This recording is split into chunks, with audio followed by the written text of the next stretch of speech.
Nagpatikim na ngayong araw ang ilang mga kabataang estudyante ng kanilang protesta kontra sa online libel provision ng cybercrime law nang magprotesta sila kaninang hapon sa harap ng Korte Suprema.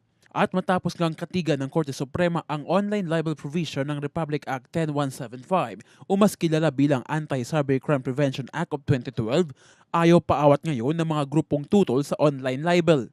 Kasado na ngayon ang kilos protestang isasagawa ng mga grupong kontra sa online libel provision ng cybercrime law. Bukas, kasabay ng pagdiriwang ng ika-28 taong paggunita sa EDSA People Power Revolution, isasabay ang demonstrasyon na tinawag na Black Tuesday Protest bilang isang protesta kontra sa online libel provision ng batas.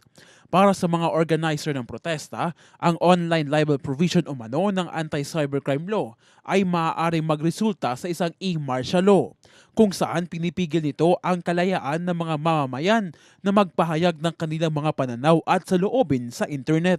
Magkakaroon po ng seemingly cyber martial law. Pagka ho na-implement po yung online libel, dahil masasagkaan ho ng buong buo yung pong karapatan sa pamamahayag at pagsasalita. Magsisimula bukas ng alas 3 ng hapon ang kilos protesta na isasagawa sa EDSA Shrine at susundan ng candle lighting sa gabi.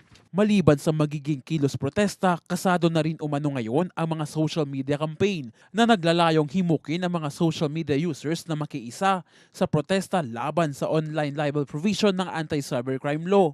Ito ay sa pamamagitan ng pagpapalit ng mga profile picture ng itim. Ang tingin ho natin ay pagsagka po ito doon sa freedom of expression and freedom of speech. No?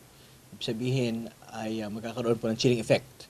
Yung pong online libel doon po sa lahat po ng mamamayan na gustong magkaroon ng pampublikong komentaryo doon sa iba't ibang mga usaping pambayan. Maliban sa Black Tuesday protest, nakatakda rin ngayon ang grupo na maghain ng motion for reconsideration sa Korte Suprema upang hilinging ikonsidera ang naunang desisyon na inilabas nito. Ako po inyong kaibigan, Josh Bermejo para sa Newsline.